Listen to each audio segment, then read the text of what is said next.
Hi, I'm Deck Cadet Manabat, and today we're gonna talk about the nautical chart. These include the informations found on the chart and symbols that can be found on a nautical chart. This is the chart seal, Hydrographic Office. This is the chart title, Port of Bristol. The sounding is the depths in meters, and the Ayala buoy system is region A, and this is the tidal stream table, and this is the compass rose, and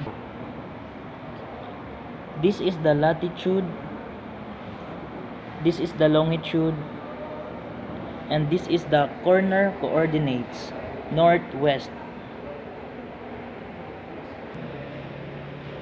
This is the chart number, and this is the international chart number. This is the sounding depth, 29, 22, 33, 24, 36. This is the radio calling in point. And now we are in the landmark. This is the factory, this is the hotel, and this is a tree. This is the anchorage prohibited.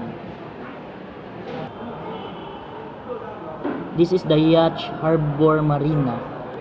This is the fuel station.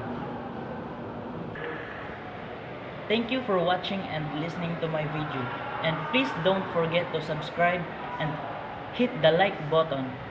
Thank you. Permission to go ashore, sir.